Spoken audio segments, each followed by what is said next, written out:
Hello everyone, this is Maddie from Dreamland. I am back, and today I am going to try to continue on with this investigation thing. I did pass the one with, not completely, but the first stage of Benny. So now I'm going to try another one of his minions, and I'm going to see how this turns out. So, let's see. So just give me a moment. Let me get. Oh no, yeah, I got the outfit now. So, and yeah, I did have the original one, but it's not Nikki to me unless her hair is pink. So now her hair is pink. I feel more better playing it. So let me stop talking about how she looks and then just get on with the damn story. I need to complete it. For me, I'm so done with the story. I'm so done. So, now you've sent a human and this little yellow furball. I'm not in the mood to talk. Just give me a moment.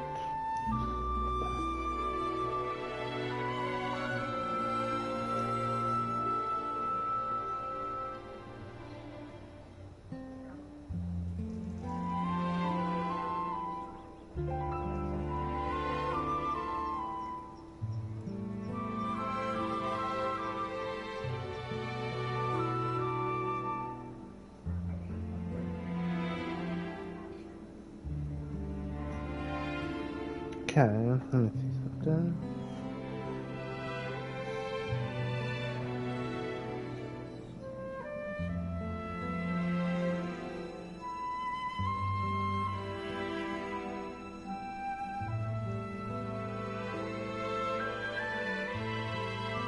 Okay.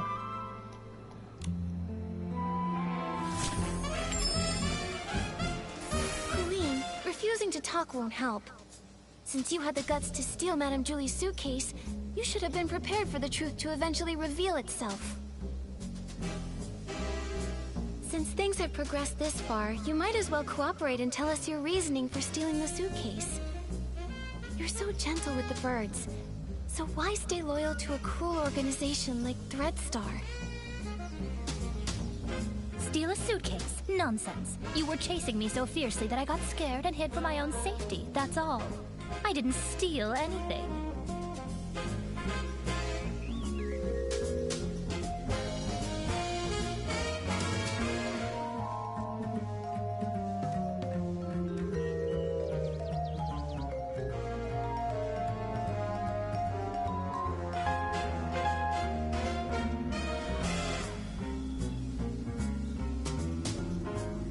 Okay.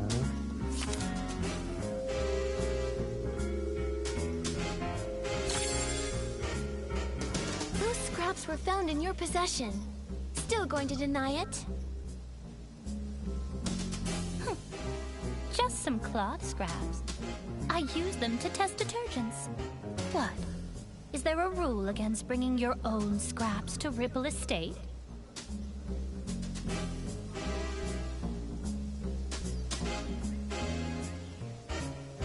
If they were really just scraps for testing detergent, why did you keep carrying them while running away? Even when you were cornered, you still wouldn't let them go.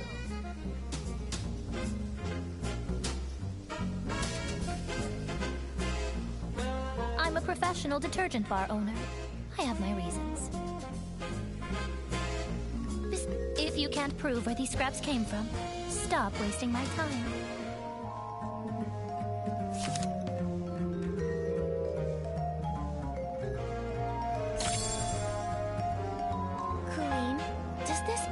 Familiar? We found it near Madame Julie's suitcase at Golden Fields.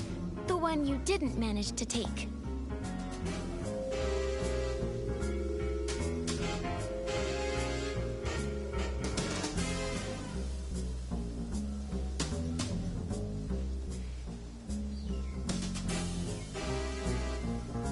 If we compare this piece with the scraps we found on you, it will prove they're the same fabric. Or do you need to see a lab report before you'll admit it? I actually left a piece behind. Looks like you just admitted to being the suitcase thief. Now, one more question. Benny was your accomplice, wasn't he? His so-called coma was just your cover. He was never attacked at all, was he? And what does it matter if I am the suitcase thief? Give it up. I'll never tell you anything else.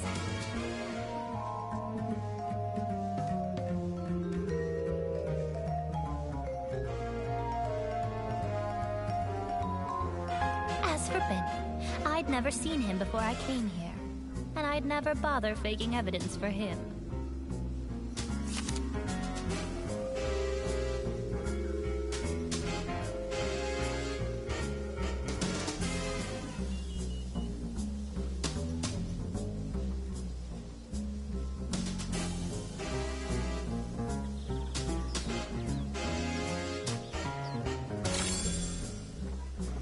Benny's notes say he often visits the Nightshade Lounge, the very one you own, Colleen. He even pays monthly tabs.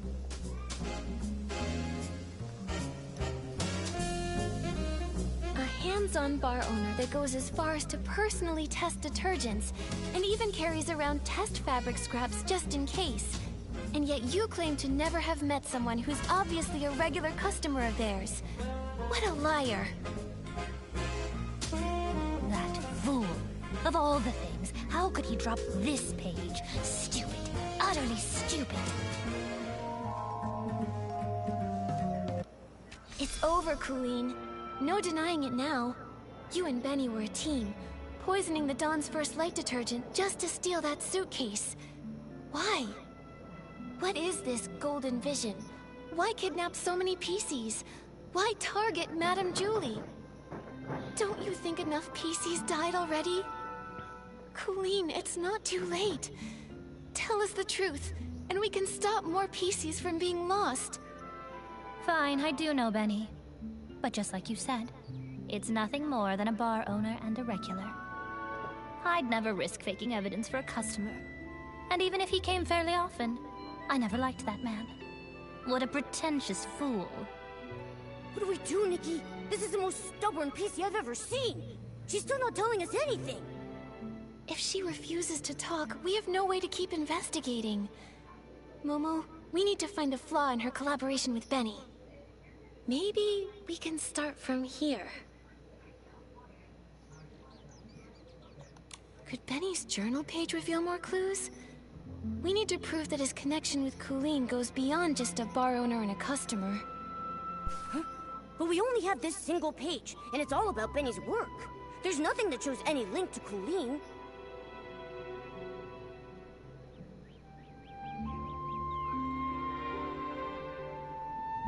Back then, we thought Benny's notes were on the potential talent he was scouting. Now it looks like the targets he researched were probably kidnapping victims. Come on, we can't let them get away. Think carefully. How are we going to prove that the story about being attacked and discovered was actually a planned false testimony?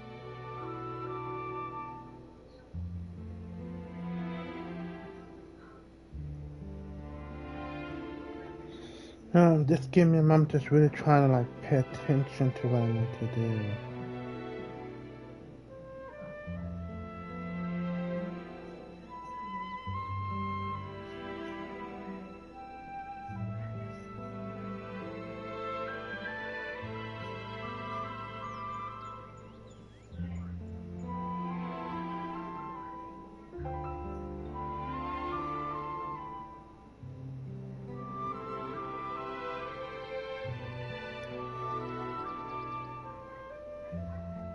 I've got it!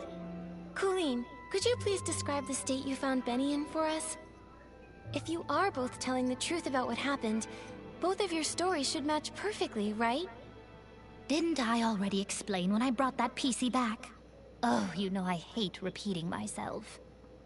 I don't just want the broad story, I need the details. For example, what was the weather like that day? What scent of detergent did the fermentation zone smell like? And what condition was Benny in? Come on, Colleen. Answer these few questions and I won't bother you anymore. Fine. That early morning. Actually, the very morning of the Dawn's first light chaos. I went to check the fermentation zone and saw a buttonfoot and a white glove coming from the wooden barrel house. The weather was just normal. The air carried the scent of aroma lily, which gave me a headache. As for Benny, I thought he was just a worker resting, so I didn't pay much attention. I had no idea it was him. Then the next day, you brought Pommy with you, and he was still there. Pommy checked, and that's when you realized it was Benny, knocked out from the attack? Correct. But you already know that, don't you? The morning after the poisoning incident, the weather was fine, and the air smelled of flight fruit. He was lying in the exact same spot, still unconscious. Just one blow to the back of the head, and he's out that long. How pathetic. Now, is that enough? Don't bother me anymore. Okay.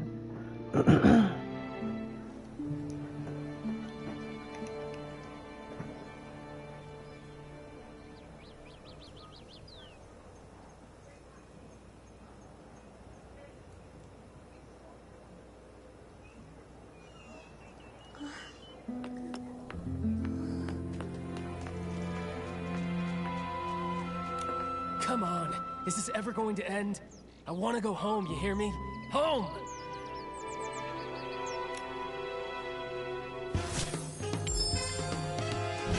Benny, we have one final question. If you can answer it honestly, then maybe you can go home sooner.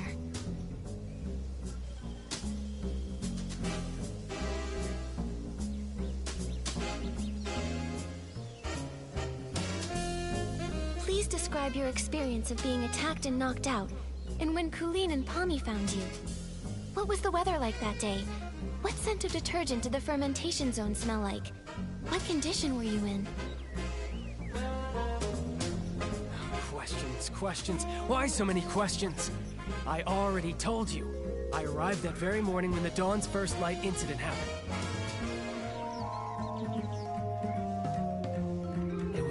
As for the weather, it was pitch dark. Who knows what the weather was like? The scent? Probably something like wool fruit. I was really tired at the time. I just wanted to ask for directions.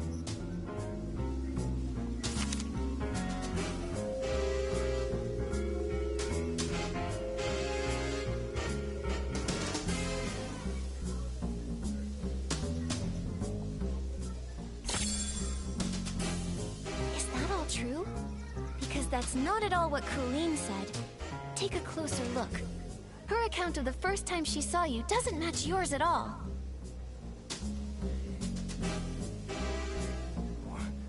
What? It should match. I was just lying there unconscious and...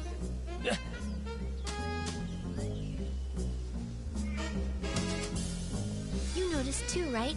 She said the fermentation zone smelled of aroma lily, but you said wool fruit. If I didn't know any better, I'd say one of you wasn't there.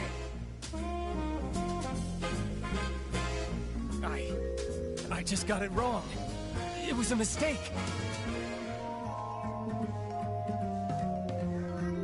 Benny, don't you think it's a bit too late to change your story and say the scent was aroma lily? Aroma lily's smell is so distinct. No one would believe your side of the story now. The fermentation zone always starts releasing the scent of that day's ingredients after 3 a.m., but you and Colleen described completely different smells. If you're not lying, then how do you explain that? No, I just made a mistake. I didn't... Wait, I wandered a bit after that, of course, but not for long. Then I saw that crazy PC's pocket watch. It read... 2:30.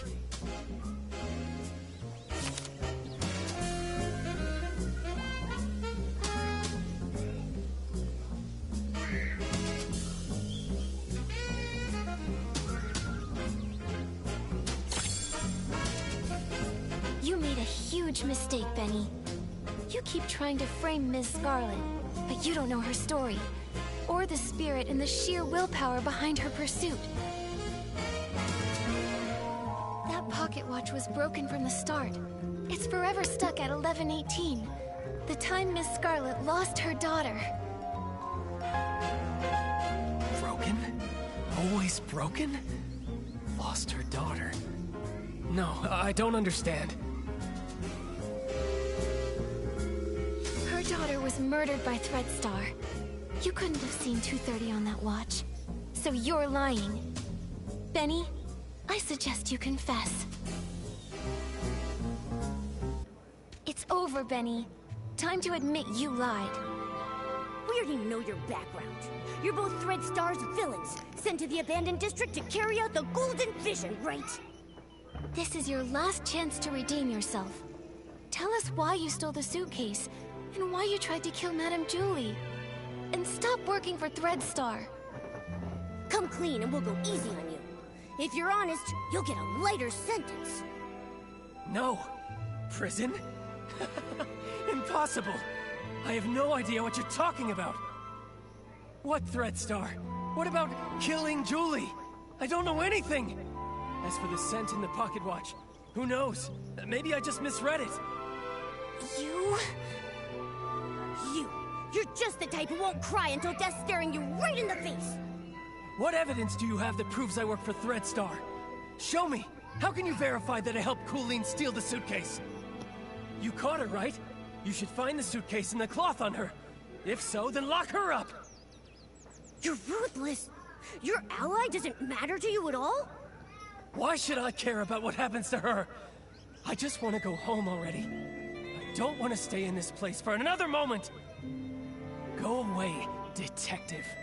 Without solid evidence, don't expect to hear another word from me! Nikki, looks like they're both refusing to cooperate. We should figure out our next move. We still gotta do some more investigation. We still try to keep us alive.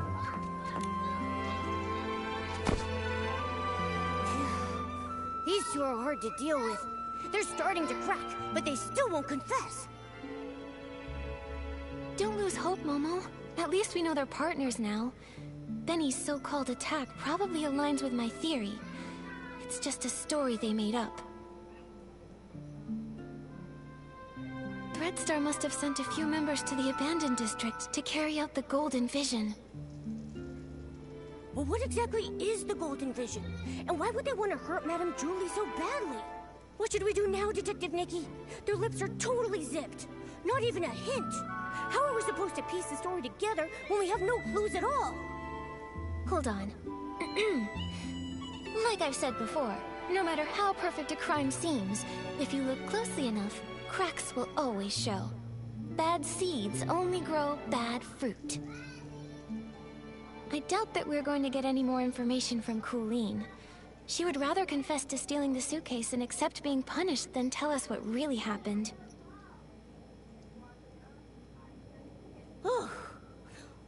Colleen is a pretty tough cookie, you know that? I mean, even if I pulled out my razor-sharp claws, I don't think she would be fazed in the slightest. She's just that tough. But there might still be a chance with Benny. He's desperately denying it, and he insists there isn't any evidence. But if we find solid proof, we might crack him. Unfortunately, the assassination attempt on Madame Julie has no witnesses, and it's hard to find clues from the Esslings. That route probably won't work. Should we start with the missing suitcase case? Yeah. If we can prove that Benny stole the suitcase during all of the detergent poisoning chaos, he won't be able to deny it. And if we can prove Benny's a member of Threadstar, identifying his motive, he probably won't have much of an argument. Makes sense. Detective Nikki, where do you think would be the very best place to start looking for evidence? Your trusty assistant Momo is here and ready to go whenever you need me. Just point me in the right direction and I'll get on it right away. Whether it's Threadstar or Benny, the PCs in the abandoned district might not be familiar with them. We'll probably find clues asking guests from Sichia. How about we start by talking to...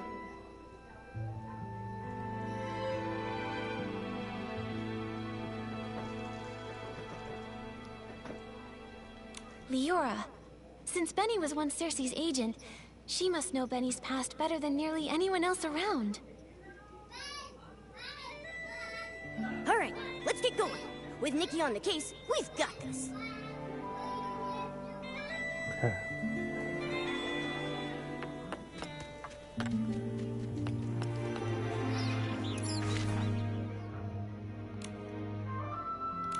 So we're not that far from it.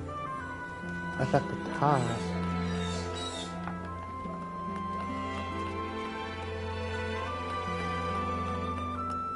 Yep.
Okay, so let me go look up this here.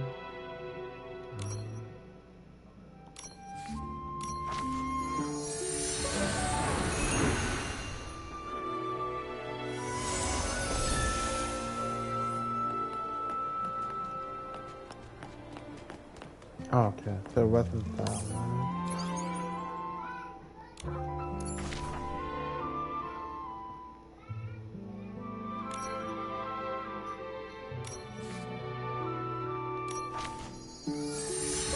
So once the second one, I'm gonna go to the first one and see if that's the right one. Yeah.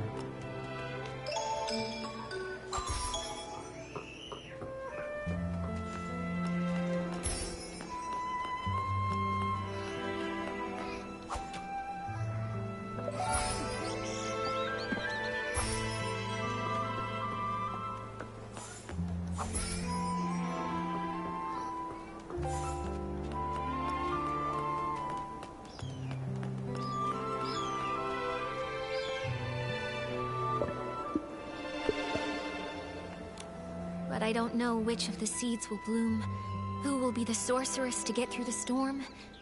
There's only one seed for a life. That's from As Rain Falls, As Flowers Bloom, right? It feels so different from what Madame Julie recited. That line only appeared in the premiere. I rewrote it later on. Benny really liked it. Back then, I always liked to oppose things he liked on purpose. After all, he could be pretty harsh. When I first arrived in Sichia, I felt like a bird finally flying far away. But Benny said little birds are light. Sometimes it's not that they flew far, but that the wind blew them away. Wow, that was pretty mean. He's always been stubborn. How is the interrogation going? We managed to expose Benny and Cooline's lies, and even piece together how they teamed up. It's too bad. Without concrete evidence, they just keep denying everything. Leora, do you recall there being any connection between Benny and Threadstar? Back then, I was so focused on researching performance costumes that I distanced myself from almost everyone. After becoming a PC, I never saw him again. However, back when Mr. Leon was still human, he often rented costumes from him.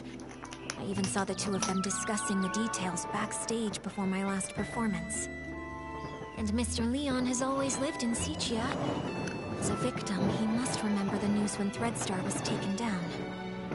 Makes sense. Knowing him, he'd definitely jump at the chance to be interviewed and go on and on about how he was the victim. Thank you, Leora. Sorry to trouble you with these questions. It's okay. I've asked myself over and over, if Benny is a criminal, I won't let him off. Otherwise, how could I face the strict lessons he taught me? When I was helping prepare for the Ripple Estate soiree stage, I heard that Mr. Leon was planning to rehearse near Beryl Grove today. You might see him over there. Nikki, what should we do next? I want to ask Tommy first. If it's about Threadstar, maybe he knows something. Makes sense. Let's go find Tommy first.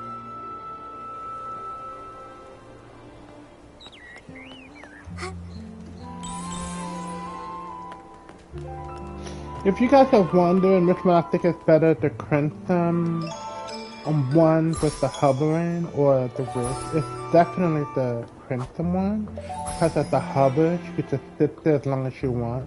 She just flowed down. I had a feeling that was going to be an issue, but I still like it out of the presentation perspective. But if those who wanted to probe there and want to know, is the broom better than the hovering with the wing? No, it's not. But it's just for, you know, her spinning and stuff for a moment. Give me a sidebar mention. Hey! Why, if it isn't Nikki herself! Oh, thanks to you, I was able to dig up the tune that Cersei used to whistle. A melancholy girl gazing at the wheat fields. This means... It means you're really talented to dig up such details. I wonder if you know Benny just as well. That guy only has Madame Julie and Cersei on his mind. Ha! Don't underestimate me! In just a few days, I was able to uncover nearly all the secrets held by those folks from Sichia. Everyone except, of course, for the mysterious Leora. But that's only a matter of time. Please, tell us. Benny? He was a great talent scout who made Cersei famous back in the day. They were both incredibly close to each other. When Cersei won the Golden Sichia Best New Artist Award, Benny cried so hard backstage he couldn't even keep his sunglasses on. Ever since Cersei unexpectedly died, his career dried up. Now, even the drink shop thinks he's bad luck and won't hire him. Yikes! That workplace environment is just brutal.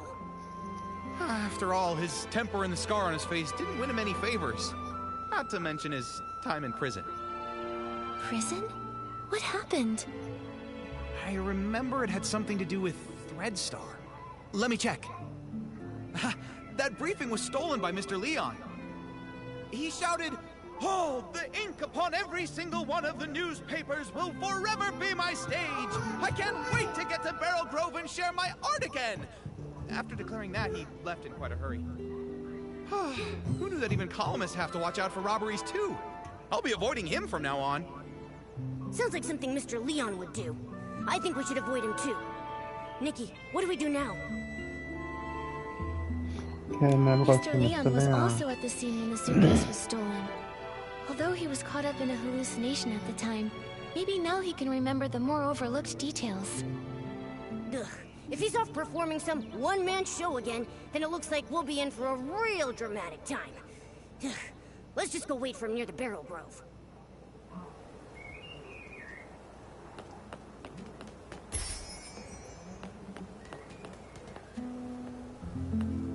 Okay, so...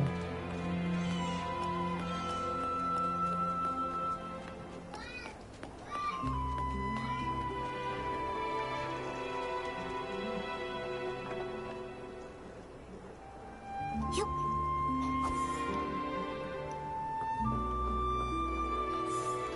I suppose go to that one, but I forgot to do it.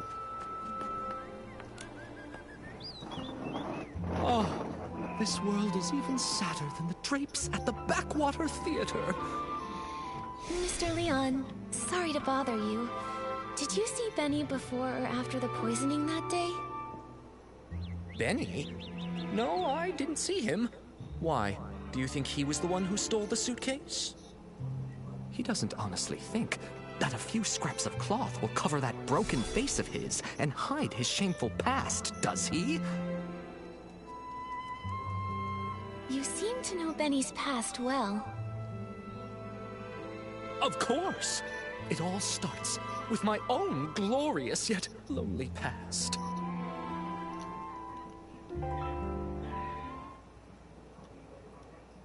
boy more fragile than an unfinished script. When he arrived in Sichia, his dreams were even bigger than the city.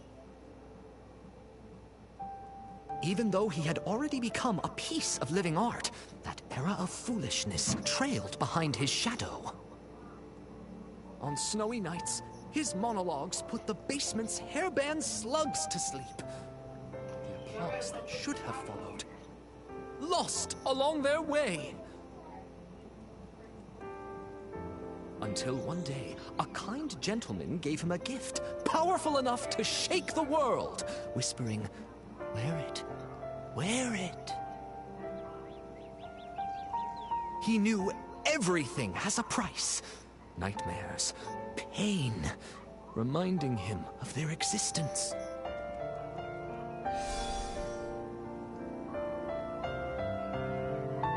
He went back to perform the full submission again and again, in hopes to awakening this ignorant era. But he fell, forever left upon the platform leading to his dreams. Could that man be from Threadstar? Ugh. So they used everyone's dreams and it cost your life. But, what does this have to do with Benny? Dear audience, don't be like those who know nothing of art, ready to tear away fate's every secret. Intermission time! Shall we have a little preview of Act 2? Look at you, such furious faces. Surely you've seen through the gods' twisted little trick. Such pitiful jealousy. Too afraid to let the true starlight fall upon me. Sending that evil messenger, Benny, with fake generosity and kindness, politely selling costumes to me, all secretly marked with the price of downfall. I mean, Benny was Cersei's only agent. I never suspected that he could possibly be one of the culprits behind selling all those stage costumes. This is truly shocking. And now it's clear. He really is connected to Threadstar.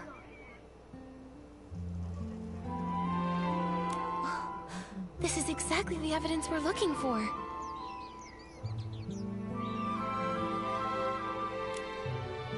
Mr. Leon, thank you for your help. I never expected that you too were hurt by Threadstar, and never got to perform your solo show. It's fine, it's fine. Every step on stage I make now is rehearsal. All in preparation for the full submission. Just wait and see. The boy who fell on the platform will be back, carrying all the scripts rejected to expose this fake world. Nikki, can we finally take down Benny now? Let's expose Threadstar's whole scheme and reveal the truth behind everything they've been hiding. This suggests a link between Benny and Threadstar, but we'll still need solid proof that he's the one who stole the suitcase if we want to expose his secrets. But no one suspected Benny when we investigated the suitcase theft case before. Where do you think we should start digging from here?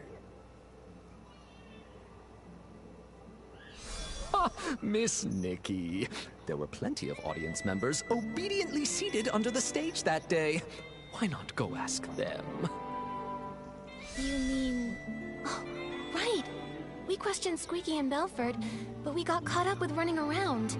We haven't even interviewed Leora yet. Maybe she'll link Benny to stealing the suitcase. Then what are we waiting for? Come on, let's find Leora and ask her.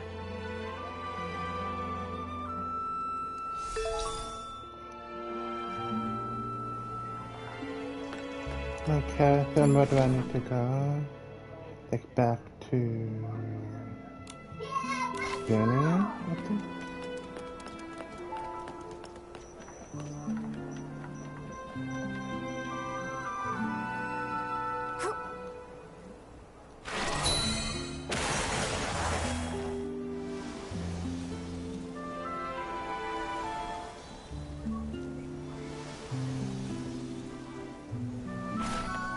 think I was here.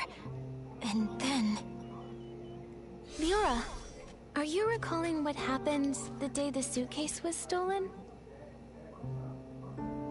Miss Nikki, yes. While you were all busy with the questioning, I just stood by doing nothing. I felt so ashamed. I thought that if I could recall some overlooked details, maybe I could help. That's fine. In fact, we were thinking the same thing. We came to hear more about that day in detail. Of course. As always, the first to receive the Dawn's first light that morning were the on-duty staff, so they would be able to quickly return to their posts. After I applied it and was about to head back, I noticed some staff were already showing symptoms. I had a bad feeling, so I ran here, hoping to meet Gordon. When I arrived, I saw Squeaky pressing juice there. She's usually really energetic, but at that moment she seemed unusually agitated. If you say so, it really sounds like she must have already been hallucinating back then. She was talking about flying fruits, runaway bags, all sorts of impossible things. At the same time, I saw Belford approaching. He carried a bunch of detergents, but was already unsteady. It sounds like Belford was about to hallucinate too. I wanted to help him, but I quickly started to feel dizzy myself, stumbling and bumping into him. Lots of detergent spilled. The smell was strong. Oh, this must be the fragrant fireworks Belford told us about. What then? And I started hallucinating too. I can only remember some fragments. A yellow bulkhead with 2 blue-purple horns, wearing a blue-purple jewel on his neck. Well, I thought the bulkhead might charge. While dodging it, I bumped into a sack, and I think I may have cracked it. Do you think that bulkhead could be Belford? I remember his yellow hat having 2 blue-purple patterns. Just a thought. That's a possibility. Then suddenly I heard a loud shout ring out. You'd rather have perfect wheat fields than accept the Barasant I bring! Something like that. That has to be Mr. Leon. I think your version of this line is better than his original. That was him. I was startled then.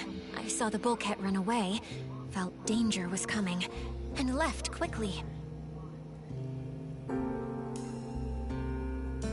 It looks to me like both you and Squeaky were scared off by Mr. Leon's shout. When I came to my senses, I was at a remote water spot, soaked through, and there was no one nearby. So that's what happened. We met the other witnesses Leora mentioned to us, but I can't shake the feeling that something is off. There should have been one more PC there. The thief. They couldn't have disappeared without a trace. But what exactly feels wrong? Don't rush things, Miss Nikki. Maybe we can simulate an interrogation. Treat me like a suspect. Find any inconsistencies in my story. Maybe the truth is hiding in plain sight. Great idea. We should get started. Okay. Let me get on. How to cat out of there.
I'm just doing it to collect because, you know, I'm mainly focused more on the story than anything else. So I'm just still trying to do it because these things still matter. For me to try to work on my house and everything, I need a lot of these materials. So it may be annoying for me to stop and do this, but oh, and that's how she fit this to choose the whip. Right. From what it seems that she is.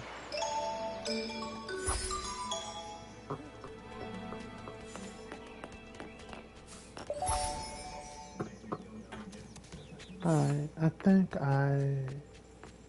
let me get this speed.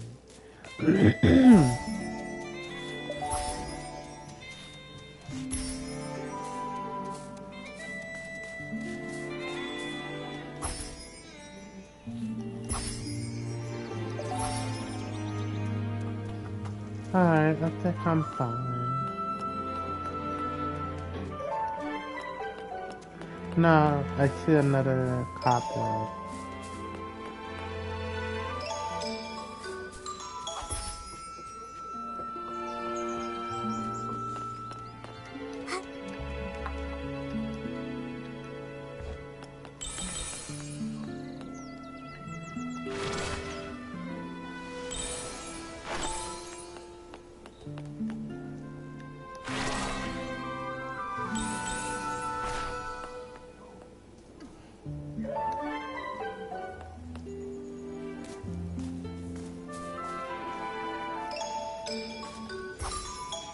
Alright, let me just go on with the story right now.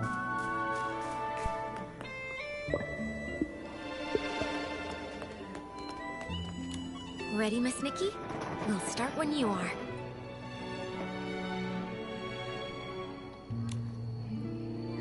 I have some questions. Alright. Could you please describe again what happened nearby that day? Especially the part where you saw Squeaky and Belford.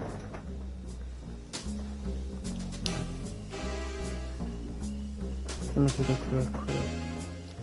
I'm not quite ready.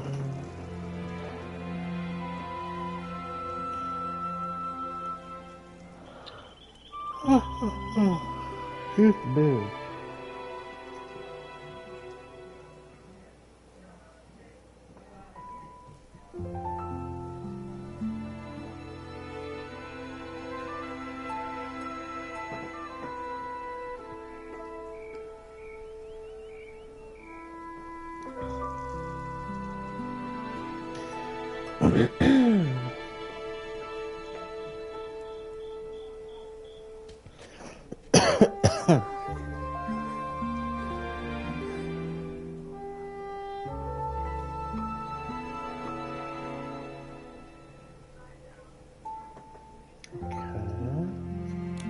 Ready, Miss Nikki? We'll start when you...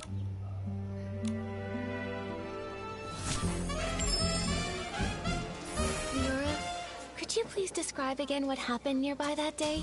Especially the part where you saw Squeaky and Belford.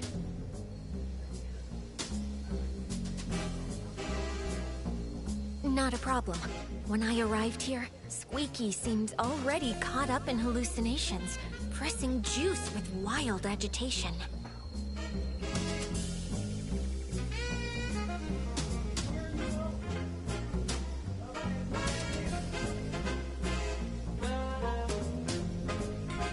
Belford was on the other side, transporting detergent but already unstable.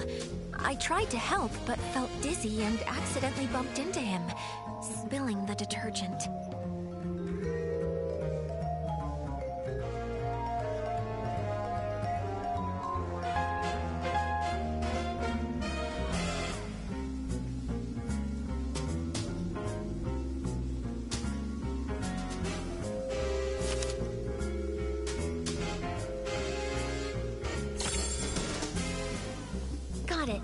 Leora testified that she bumped into Belford and accidentally spilled detergent all over the place. Since both of the hallucinating PCs left after that happened, there's no way they could have neatly arranged the detergents found in the corner. But last time we investigated here, we saw lots of organized detergent bottles near where they bumped into each other. Someone's lifted the bottles back up, and that PC who did so is very likely the culprit. Miss Nikki, please let me examine these bottles. This one's scent. It's Benny. Why do you think it's Benny? I'm not sure you remember, but I mentioned when Benny was my agent, he was incredibly attentive, helping me organize clothes, even tidy my dressing table. Scripts I carelessly left lying around would be stacked neatly, and any makeup I may have spilled on my desk would be arranged just like these detergent bottles. I should mention, this detergent scent is the one Benny usually uses. We often see Benny washing his hands. It seems he always carries detergent with him. Yeah, although this fragrance he usually uses is quite common and very mild, when placed alongside these other nearly scentless detergent bottles here, you can still figure out the difference between them. Moreover, only this bottle has been slightly used, and the bottle's cap has an extra seal ring inside of it. That's Benny's signature. If Benny stole the suitcase, after doing the dirty work of lockpicking, he'd want detergent to clean his hands. I now suspect that the big sack I accidentally bumped into, after being startled by Mr. Leon's performance while I was hallucinating, was actually Benny. Benny was washing his hands while he was also startled by Mr. Leon, bumped into you, and dropped this detergent? Exactly. That's definitely possible. But so far, it's just speculation based on Benny's habits. It's hard to prove. Exactly. And since this detergent is so common, Benny could easily blame another PC for leaving it behind. I think we'll need to dig a little deeper. This interrogation simulation has been really helpful to us, Leora. If you can keep assisting us while we clear things up, we would really appreciate it. It would be my pleasure.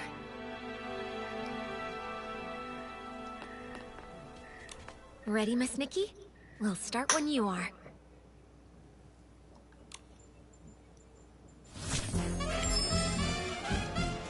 If this bottle of detergent with a different scent really was dropped by Benny... I see. In that case, there's still one suspicious detail. When Benny was looking for the detergent that he had dropped, he tidied up the spilled bottles by force of habit. But if he had the time and energy to do that, how could he have not taken the detergent he actually dropped? Indeed. In his case, not having detergent is probably as bad as not wearing clothes. I think maybe he did take a bottle of detergent, just the wrong one. Miss Nikki, what do you think?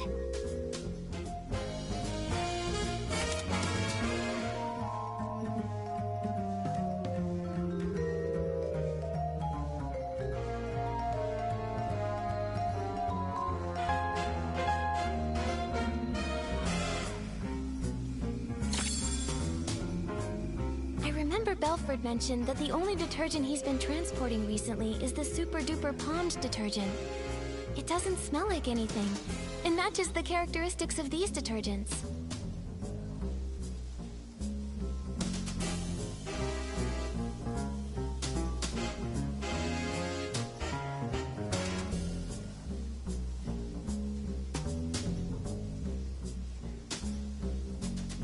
I see. Since the bottles all look alike, and the scent difference is minimal, it doesn't surprise me that he grabbed the wrong detergent in a hurry.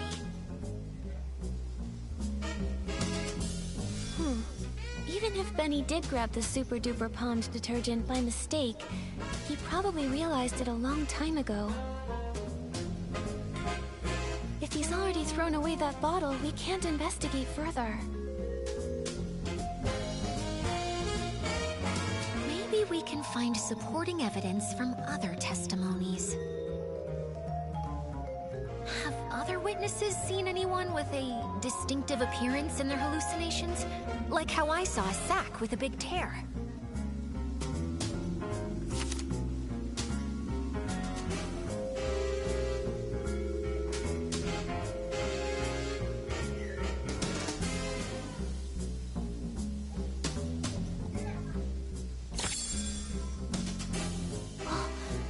Nikki said she saw a big sack split open after being scared by another noisy sack. Maybe what she actually saw was Benny, who got a big shock from Mr. Leon.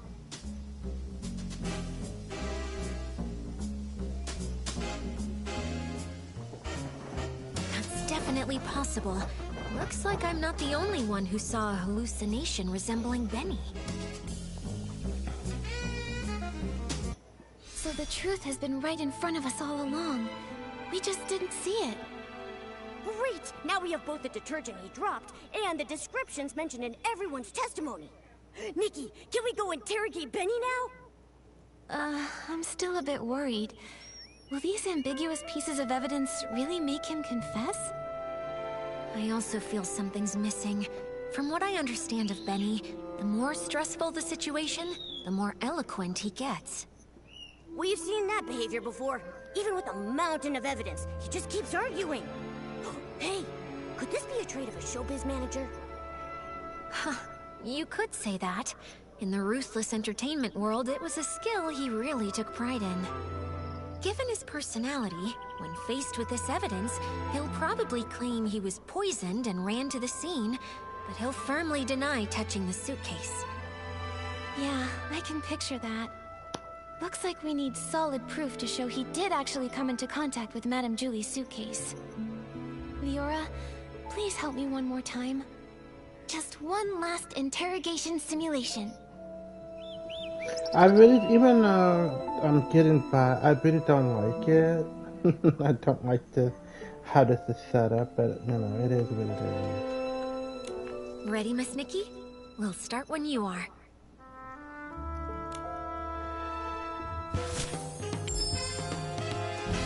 I think the key is right here. How can we prove that Benny made contact with Madame Julie's suitcase?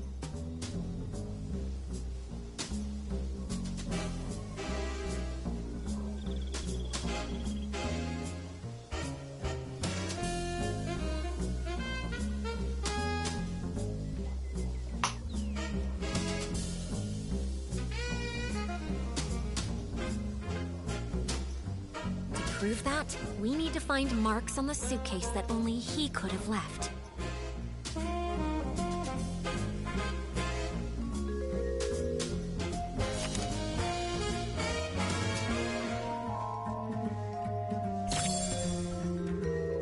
Madame Julie's suitcase is covered in dirt and scuff marks.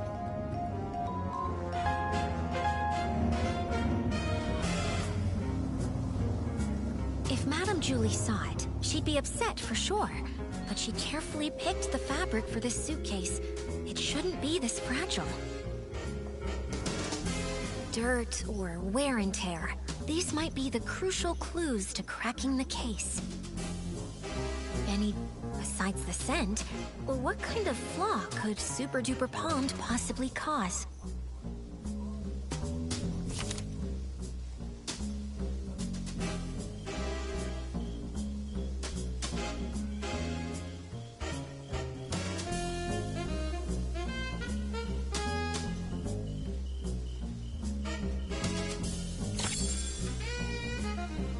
Once told us that Super Duper Palmed can amplify the effects of other types of detergent.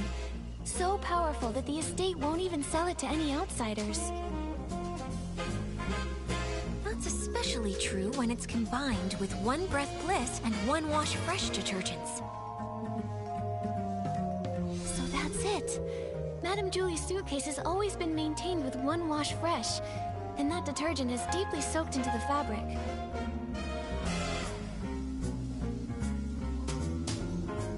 That's why Gordon could make a special tracking reagent to help us find the suitcase. But when One Wash Fresh is mixed with Super Duper Palmed, it becomes a detergent with cleaning power that's too strong. The marks on the suitcase aren't from wear, but damage caused by washing. Oh, during the theft, the suitcase was covered in dirt, and Benny washed it with the detergent he had on hand, but the two detergents combined, damaging the fabric. Exactly. It's probably because he realized the fabric was getting damaged that Benny didn't dare keep cleaning. Otherwise, with his obsession for cleanliness, he wouldn't have tolerated so much dirt still on the suitcase. Leora, could you help think this through? With this evidence, is there any way he could still deny it? Considering Super Duper Palm is not officially sold outside the estate, this evidence is quite conclusive. If he were desperate enough to fight back, maybe he would try to claim the marks were there before the theft?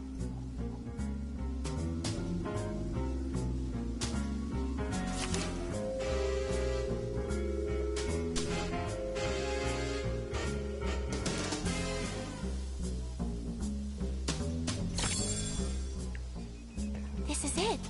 This is the photo Palmy took when the choo-choo train delivered Madame Julie's suitcase. Look, the suitcase looks perfect here.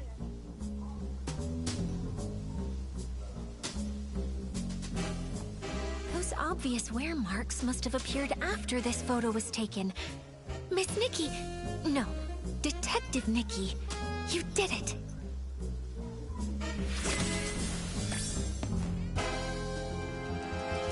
Thank God I go for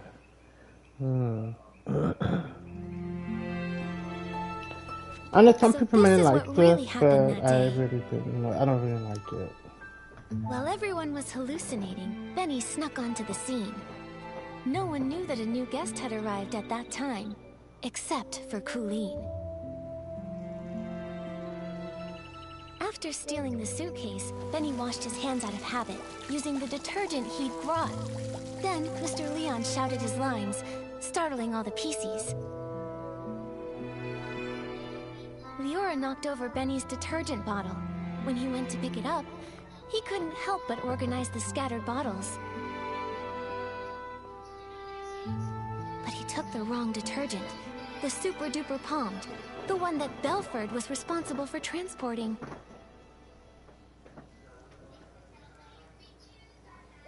Then he left with the wrong detergent and the suitcase. The estate was chaotic during those few days, so no one saw the detergent bottles lined up in the corner. Later, because the suitcase was so dirty, he tried cleaning it, but didn't expect the reaction between Super Duper Palmed and One Wash Fresh already soaked into the fabric would wear the material down. Bad seeds only grow bad fruit. Eventually, he left behind a flaw. Why did he choose this path?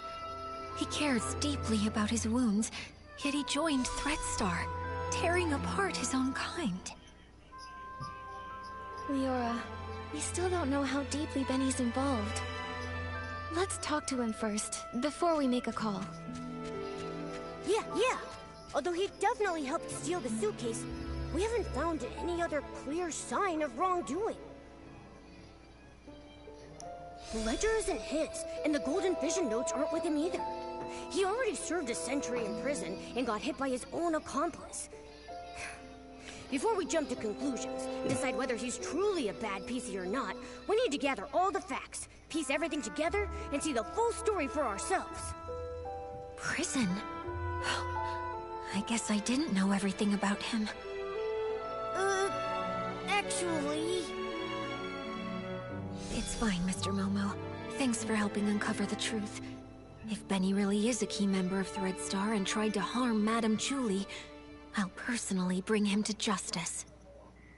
Even if he's got his reasons, or if he introduced Threadstar to me, even without meaning to, I want to hear it from him directly. Right. Before we find Benny, let's take this suitcase to Alan's for an inspection.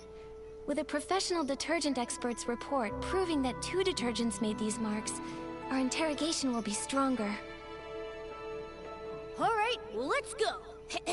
With Nikki and Momo on the case, and Leora helping out too, there's no way we can fail. We're definitely going to catch him. Okay. Thank goodness that it's done for now.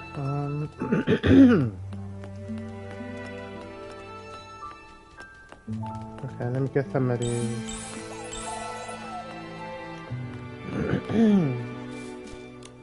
Oh, by the Silvergale! Isn't this Madame Julie's suitcase? You found it! But Why is it so dirty and damaged? The Sovereign of Sexy should always be elegant, charming, and flawless from their head to their toes. Oh, I can't stand seeing this! Actually, we wanted to ask you about the damage on the suitcase. We were wondering, could it have been caused by detergent? Well, you have certainly come to ask the right person. As a detergent tester myself, I am the most familiar with how to identify different types of detergents. And I am also someone who simply cannot handle when the beauty of this world falls victim to destruction. So, Alan, can you tell what they are? Unbelievable. Which staff member was so careless to make such a basic mistake? Both detergents, One Wash Fresh and Super Duper Palmed, were detected on the suitcase. Their combination created the special Super Clean Palmed formula, which is too strong and damaged the fabric. Just like we guessed. Do PCs that come in contact with the special Super Clean Palmed formula leave marks on their own fabric? Definitely.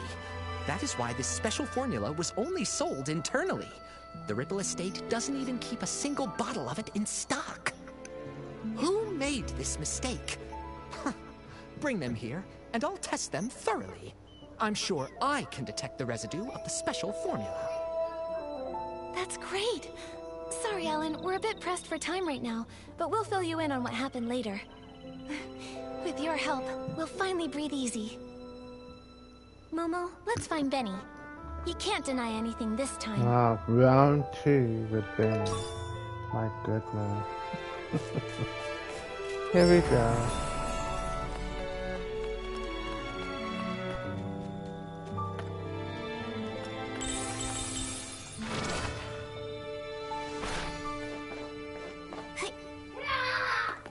Let's see how high he is.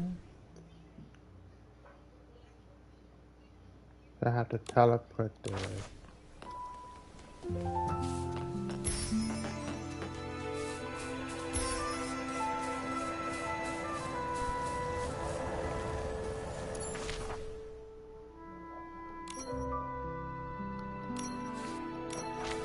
Yeah, I think I have to jump there and have to drop down to where he is.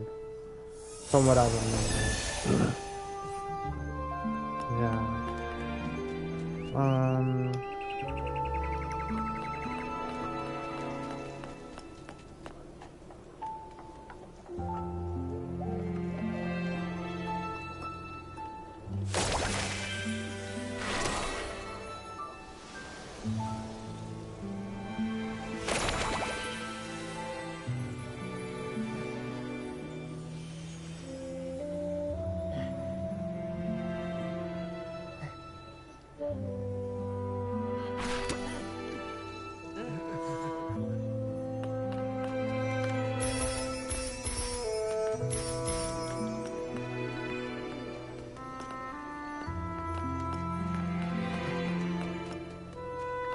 I guess I have to wait until it's like morning.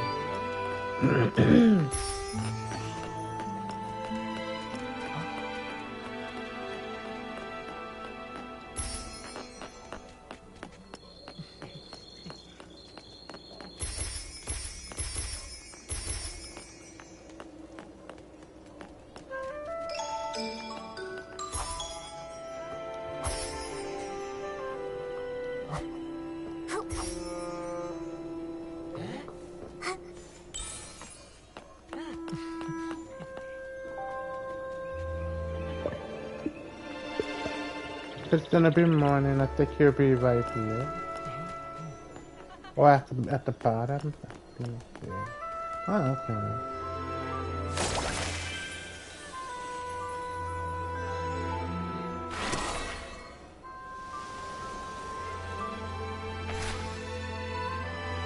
Alright, go for the round 2 shenanigans. Here we go again. When will this end? And that's what I'm wondering. When will it end?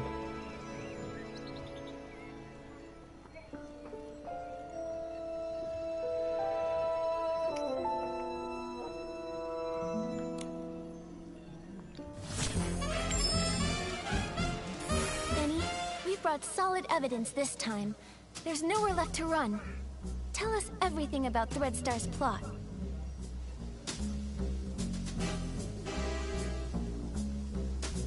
No way. You're just trying to trick me. You really think I'd believe you? How many times do I have to repeat myself? I've got nothing to do with Threadstar!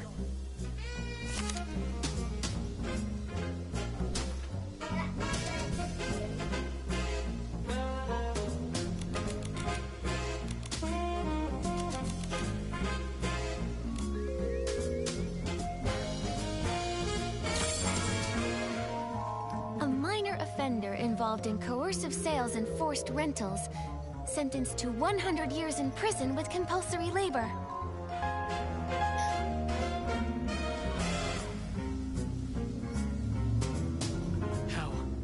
How did you find this? Don't bring that up. No!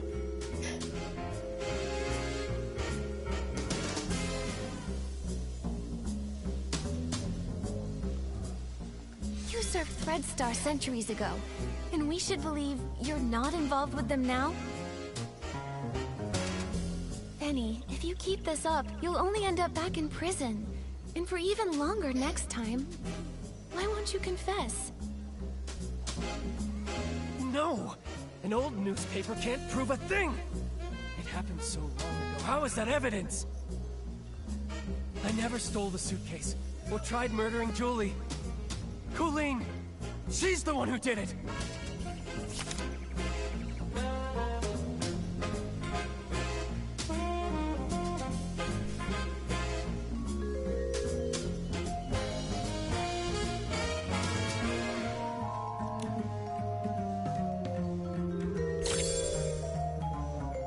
Do you see it now, Benny? Madame Julie's suitcase has traces from the mixture of Super Duper Palmed and One Wash Fresh. The latter being the detergent used to clean the suitcase regularly.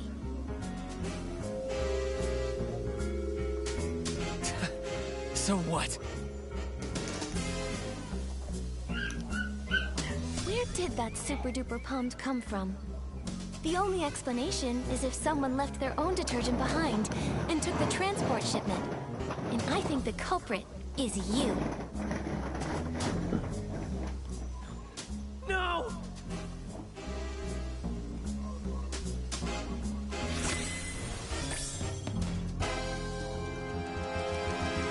Thank God that's over.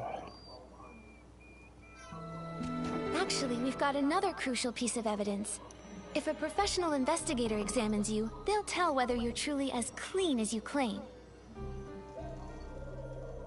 Maybe you ended up just as over-clean as the suitcase, after coming into contact with the same mix of Super Duper Palmed and One Wash Fresh. Enough! Enough! Stop talking about things I already know! I know I damaged the suitcase. I know I hurt the PCs. I know I'm an accomplice, but I've already tried to break away. Why can you just not let me go?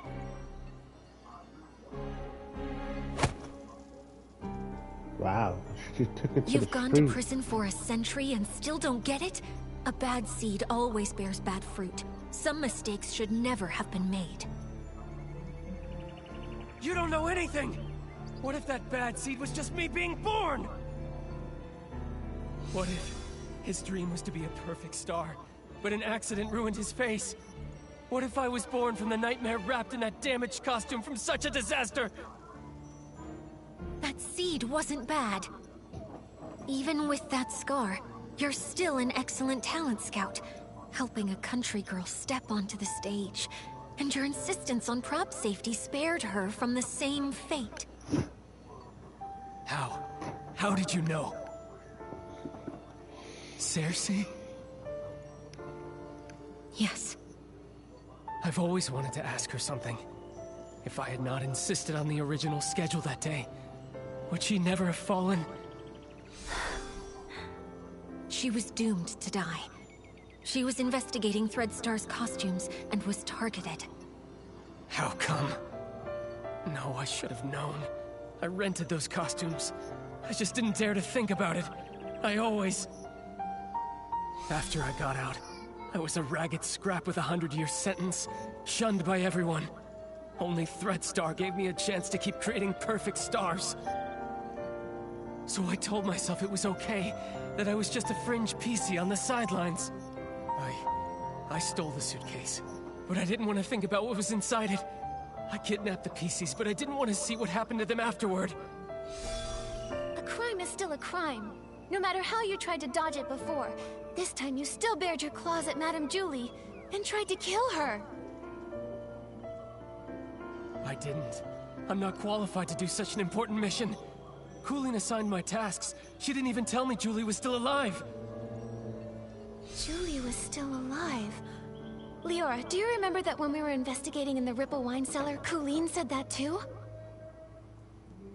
She did. She seemed unaware that Julie faked her death. The attack on Madame Julie. Could the real mastermind still be hiding in the abandoned district? We need to ask Coolin again. She won't cooperate. She joined Threadstar to find her missing twin brother. That's the only thing she truly cares about. Missing? What else do you know about Coolin? She'd rather talk to birds than to other PCs. Maybe because she once had a celeb crow named Cece. She's always been closer to those birds than PCs. Cece? Could it be... This scarf! Tommy said Mr. Simon and his sister once raised a celeb crow called Cece together. But Simon is already... Leora, would you be able to visit Tommy and borrow Mr. Simon's relics? I think we have a lot to discuss with Coolin now. Okay, I'll be right back. You'd better help her see things clearly. She doesn't need to live the way I did. There's just one more thing, Benny. The regret from back then shaped who I am today. A patched-up me. Someone with courage and patience, no longer afraid to face the truth. All the wounds, regrets, mistakes, everything is fixable. I hope you can forgive your own scars.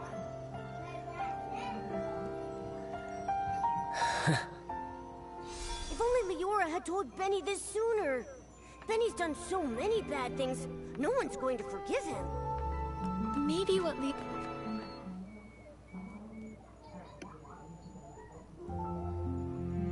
This again? Ask away. You're wasting your time. That's where you're wrong. We've discovered something we'd like to show you.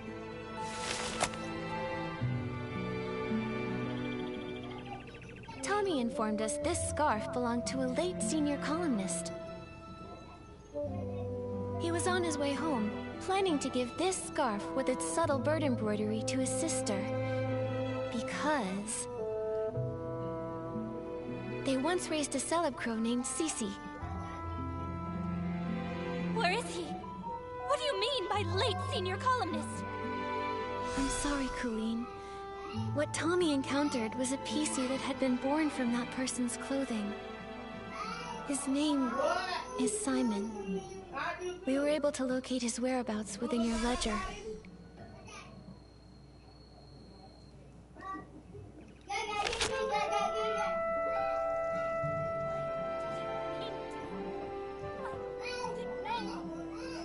I didn't know! I think this letter was meant for you.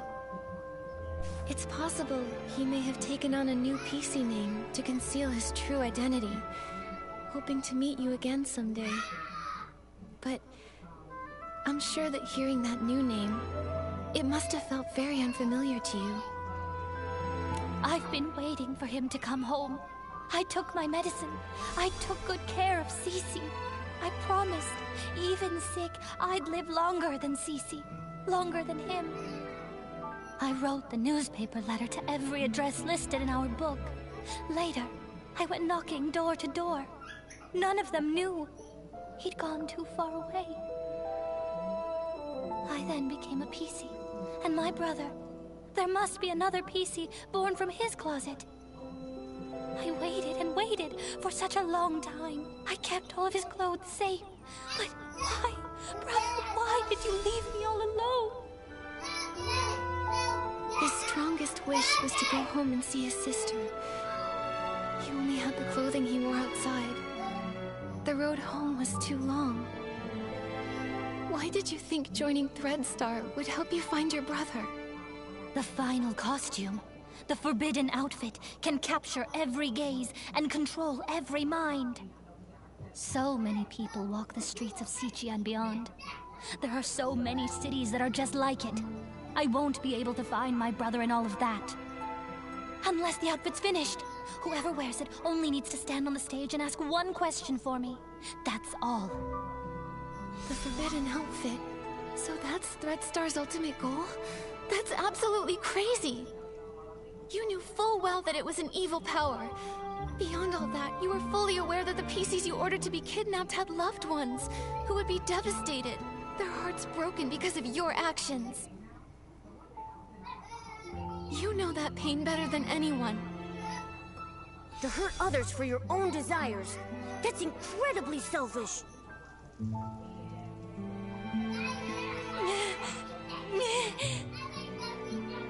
Enough of this, Colleen.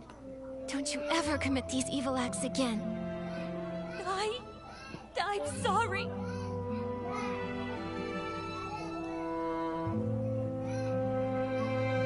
I'm hoping you'll help us to expose Threadstar's plan.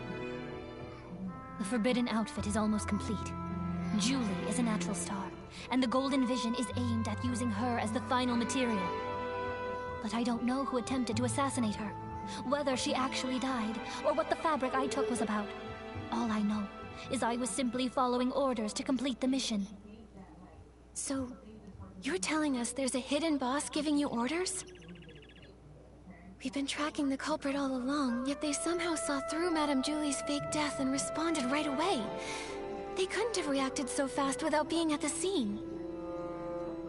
This matches the plan between Madame Julie and Leora. Right here, in the abandoned district, lies the true mastermind behind all of Threadstar's evil plans. The problem is, we still can't figure out who they are. No matter how many accomplices they have, we'll catch them all! Right. Madame Julie got hurt, so she's probably still resting now. When it's daytime, we should talk to Madame Julie.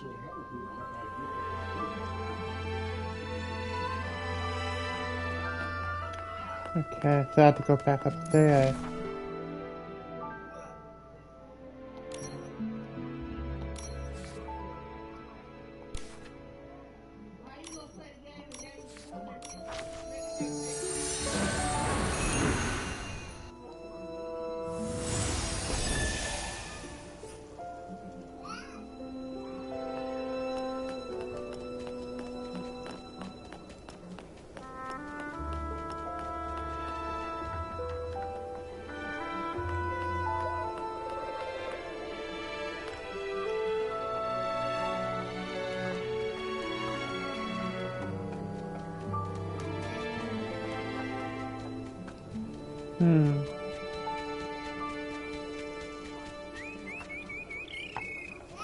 This is where it's supposed to be. Maybe it has to be a certain time.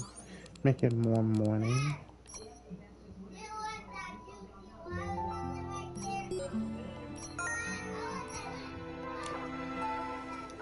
Oh, this is so exciting! What's next? Madame Julie, Leora, what are you talking about? Just bragging about how smart and brave my little Nikki is, and how she took down Threadstar and smashed their schemes. Yeah, without Nikki's help, I don't think our risky plan would have ever worked. And I'm just a first-time detective. I couldn't have come this far without everyone's help. However, the matter isn't fully resolved yet. The mastermind behind all this isn't Benny or Colleen. It's someone hiding deep in the shadows. Until we've caught them, Threadstar could still hurt Madame Julie or any one of us. Dear, you're as kind and just as little Cersei. I really like you. But it can't always be you running around for me. Now it's my turn to pitch in. Do you have an idea? Julie? My little Cersei, do you remember our masterpiece? As the rain falls, as the flowers bloom. I've seen reports about it. It was a play starring Cersei and Juliet. That's right. Rain won't hold back my steps. Let the storm rage even harder. I'm setting out to find clear skies. That's what the elder sister said to her younger sister when she left Rain City behind. Yes, and then it goes. But sister, they say beyond the city lies only deeper darkness. How will you pass through the clouds? How will you withstand the lightning? We are the sorceresses, and we ride our brooms. Look, the storm clouds lit by lightning. I'll pierce through them, pierce through the storm. You long for clear skies, only proven with your eyes. Only proven with your eyes. That's right. Julie won't go down easy. Madam Julie. It's really great to have you back. Oh, that's all thanks to my little Nikki. If she hadn't caught the remaining Threadstar remnants, I wouldn't be standing here today. Everyone can relax now. The last of Threadstar's remnants, Benny and Colleen, have already been captured. Ripple Estate is safe once more. How dare they try to take Julie down? I should have defeated her, just me! The two of them have no shame. The raindrops creating ripples are the rhythm of my dance. Only through celebration may we drive the darkness away. Friends, let's celebrate together. The Ripple Estate soiree is about to begin. Yay! When the mastermind thinks we've lowered our guard and tries to strike Julie again. We'll get them right away and end this forever.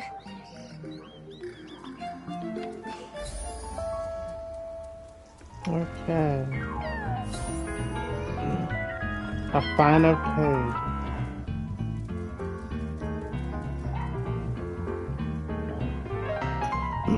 So what do I need to do now?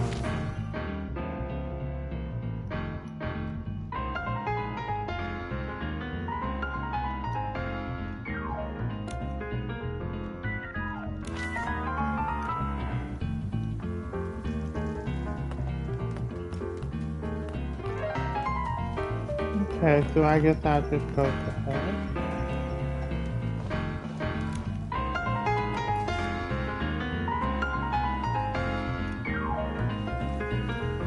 Okay.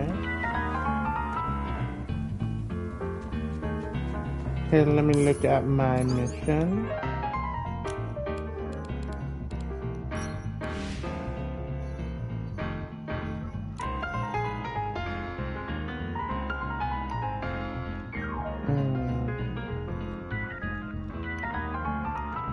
I have to be at nighttime.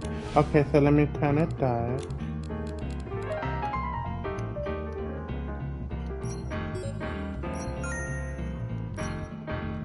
Wow, it's so lively here. Oh, just one breath, and I'm swept away by the aroma of the Vin de Riplus. We can't let the villains ruin this celebration. Nikki, let's go talk with Leora about the final plan. Or talk to some PCs to gather intel.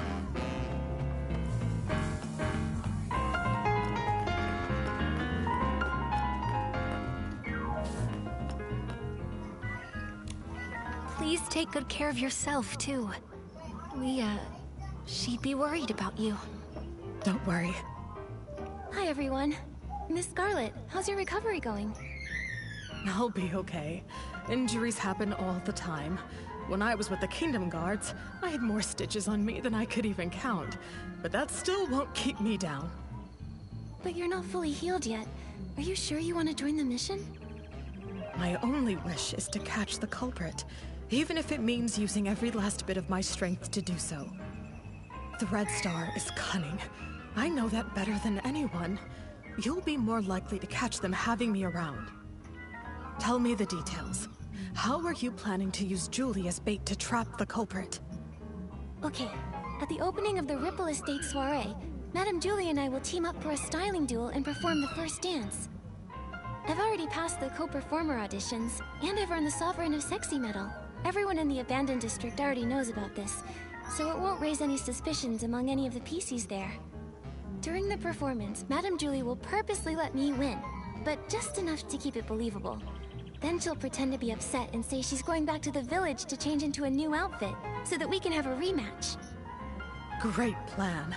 Since you said the last remnants of Threadstar are wiped out, and Julie's making a public appearance, Threadstar should assume we've lowered our guard. Right. When the soiree is over, any outsiders lingering in the abandoned district will be a lot more conspicuous and won't go unnoticed. When Madame Julie returns alone to the village during the party, it'd be the culprit's last chance to strike. They'll have to try. Leora and I will be hiding nearby, ready to protect Madame Julie and catch the culprit. Understood.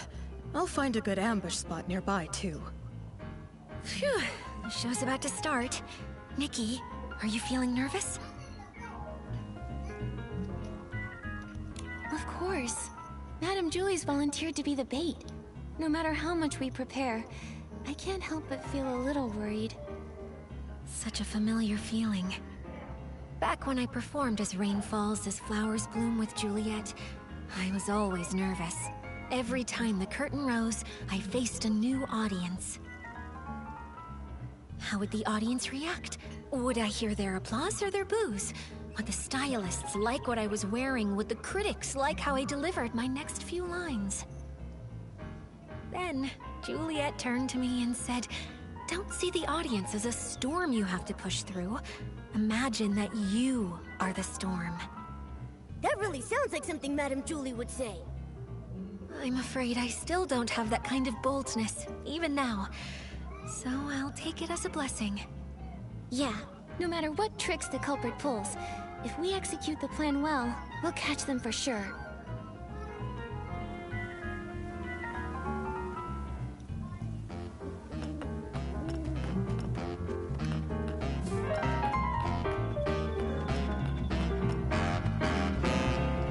Dear little Nikki, my dance partner. Are you ready?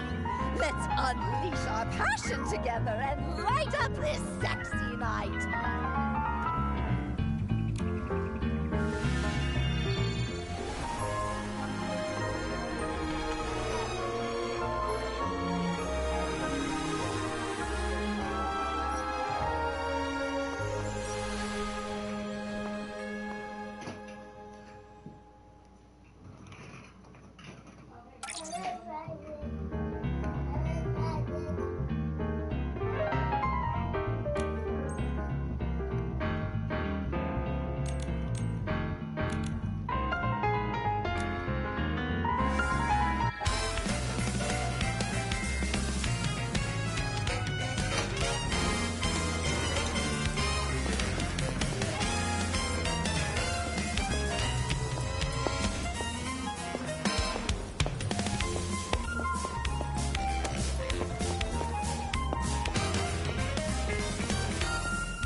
Put a mess out of your mana.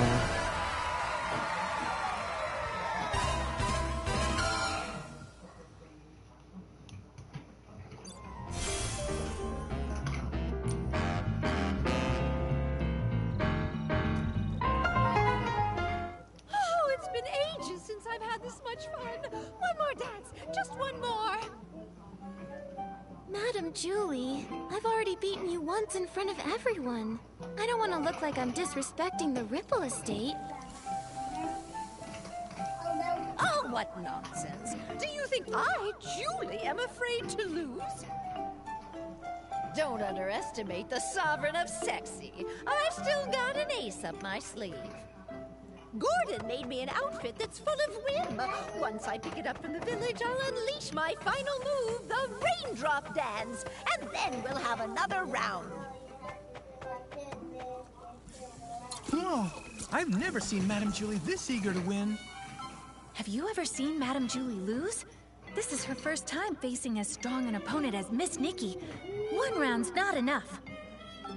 Exactly. Come on, let's grab some more detergents. There'll be more exciting performances later.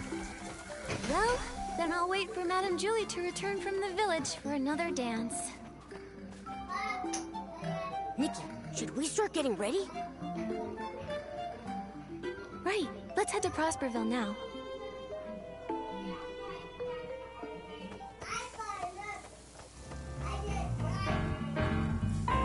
What I got? Oh wow.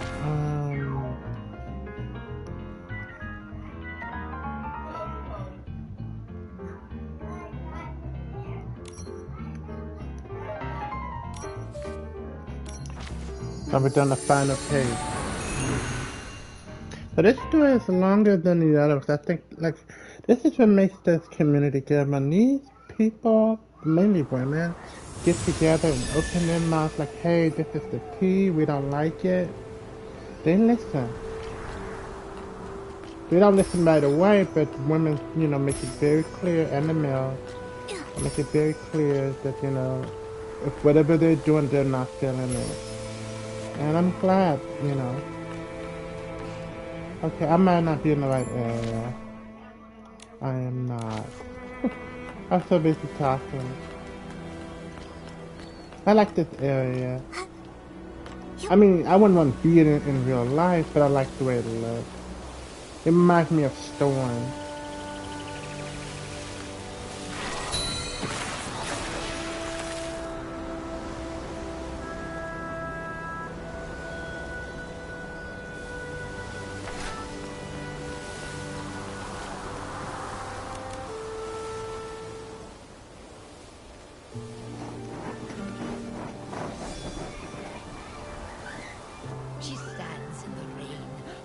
The tallest spire in Rain City. The downpour is swallowing the horizon. When the flowers bloom, I'll set out. But the flowers haven't bloomed yet, sister. And I only have one seed left. Beneath the curtain of the rain, she seems to see her sister's silhouette dancing familiar steps in the rain. Raindrops fall, sister dances on. Ripples splash where her feet touch. The city's reflection glows. Her steps quicken, becoming stranger. This is no raindrop dance, but a new dance for clearer skies. She steels her resolve, looks toward the dark clouds, and grips her broom tightly. Madame Julie, please accept my interview! From the highest tower, she finally left.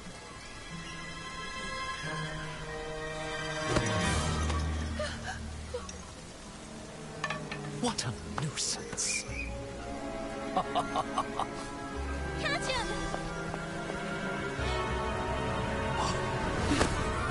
She will pass through the storm. She will find clear skies.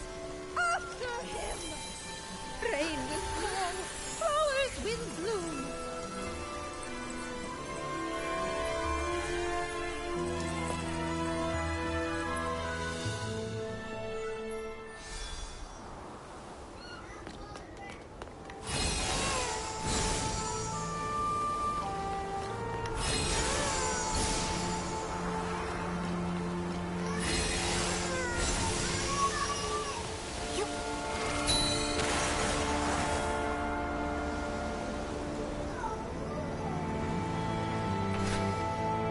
Watch out, Nikki!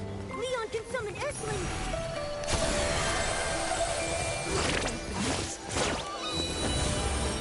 Full of anger. Perfect play. say. That's... I'm the founder of Threadstar!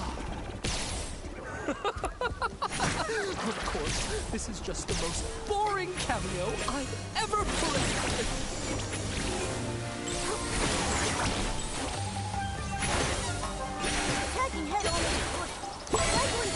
Mister, do you really think pulling back the curtain means victory? No. Even the truth is just a supporting role in my script. My God. Grant me forbidden gifts power once more. Learn to use the etiquette of the final bow.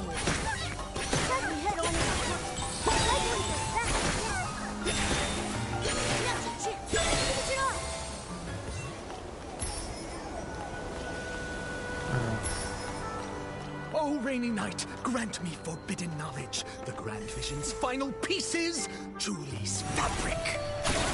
Take it. Crave.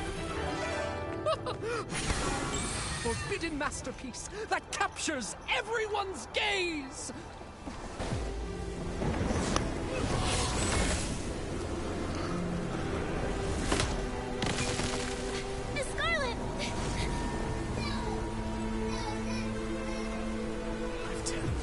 For these reckless beings. Why will they accept the true blessing? Watch out! Take a bow! Sorry. Okay, you kind of between this up in some way. No, it can't be! Do not look down on me!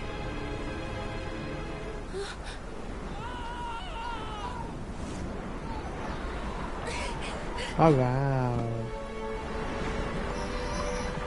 Benny. I'll go find him. So, just like this.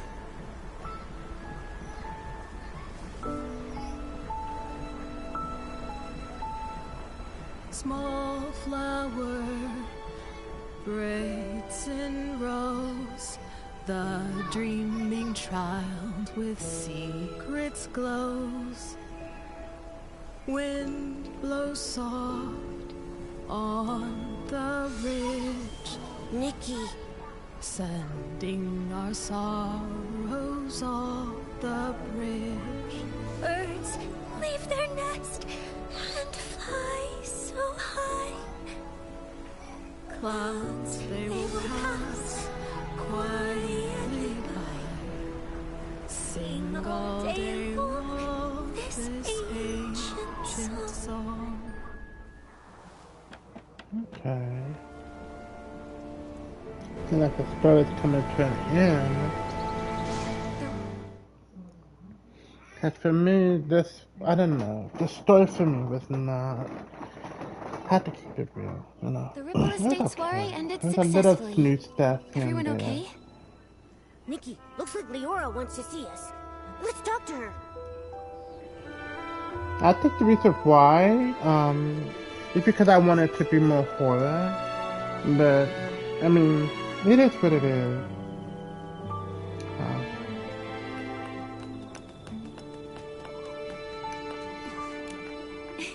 Leora. Miss Nikki. It's so good to see both you and Mr. Momo looking so lively. Thanks to Madame Julie setting up the barrel home, Momo and I both got a good rest. Oh yeah, dancing for 3 days straight at the Ripple Estate soiree really wore me out. Thanks to you, everyone is celebrating to their heart's content. Madame Julie is exhausted and resting at home, not to mention the Forgottens who joined for the first time. Miss Scarlet insisted on guarding Colleen herself. She wouldn't even put a single drop of detergent on just in case. Hey, I don't think I've seen Tommy around either. Strange that he didn't join the fun. Tommy is busy investigating Mr. Leon, saying he wants to write an in-depth report.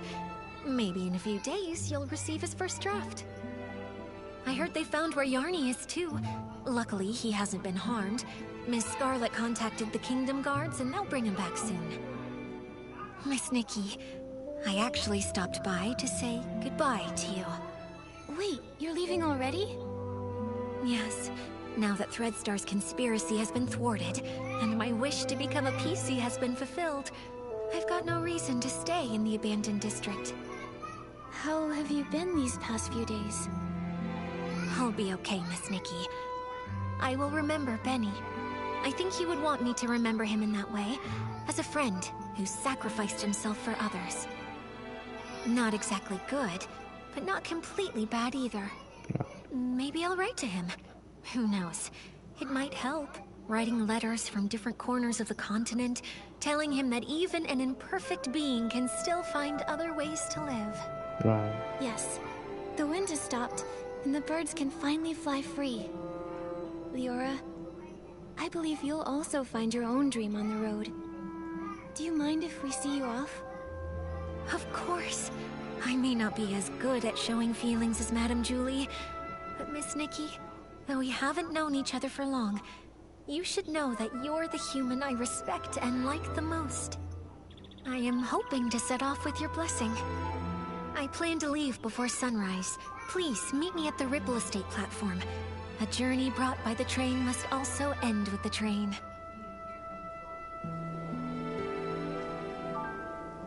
Okay.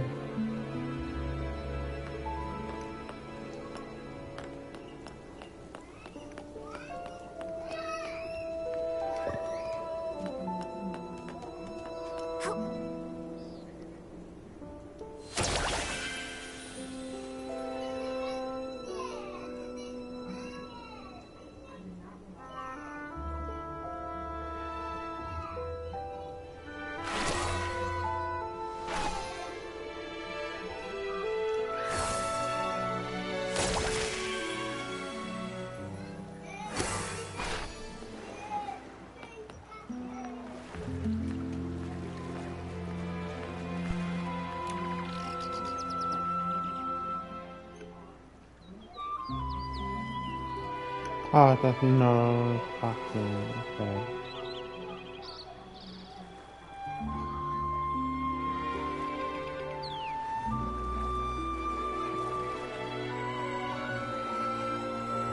Oh, I have to sit down?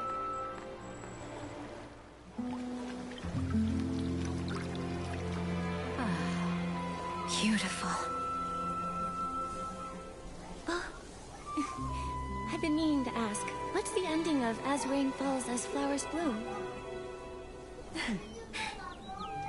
Oh, my dear girl. That one was written by Juliet and Cersei together. She clenches the tiny broom as small as herself, fighting desperately against the storm. Magic surges forth. Beneath the pouring rain, the final seed explodes, bursting in a fierce bloom. The wind paves her way. The petals guide her. As she breaks through the clouds, silence overtakes all. The sunrise casts its light upon the earth. There she sees the first clear sky. Excellent story. Leah would have loved it. Look, the train is here.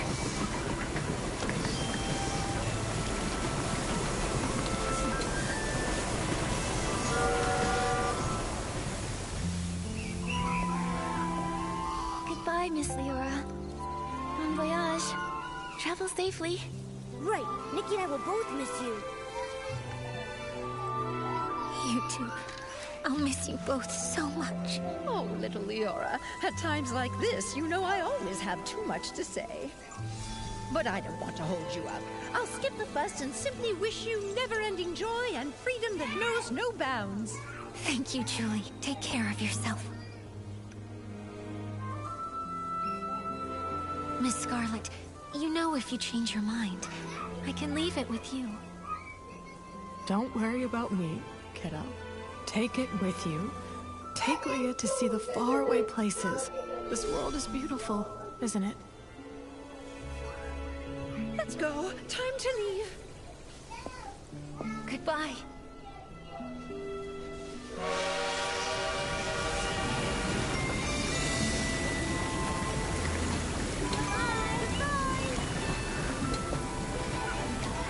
Why do I still feel so sad when everything is clearly over. It's all right, my friend. Tomorrow will be a brand new day.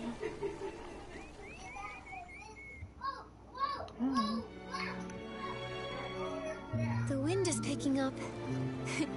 Momo, be careful. Don't blow away. At the end of that. Okay, got a new shot. Another quest. Oh, this is more like side quest. So these are more like side quest. Let me see real quick.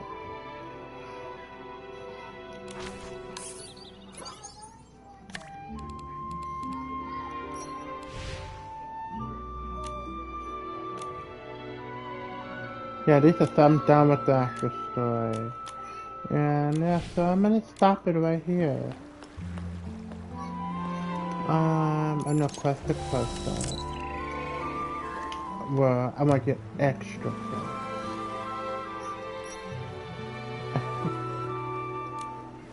Okay, no, I think the double buy is down here.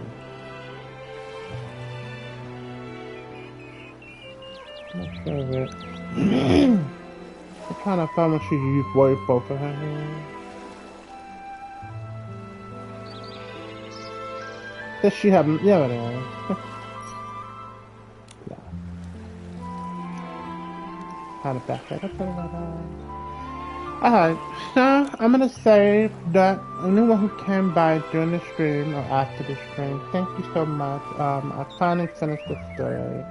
I didn't really like the way certain things were set up.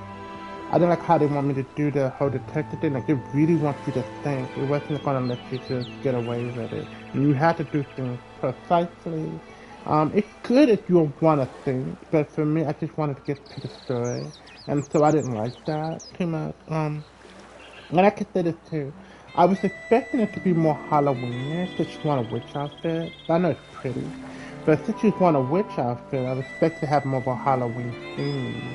But I guess they were saying that it's not Halloween yet. So, I don't know what they're gonna do for Halloween since she got a witch outfit now. But whatever it is, I just have to let it be and be thankful for what I got. And glad we got a story and all that good stuff. So I guess, I'll come back again and upload whenever. Since the story is over, I can just post whatever I want now. I hope you guys have a great week, weekend, depending on if I don't come back sooner. And I'll see you guys on the next one. Bye.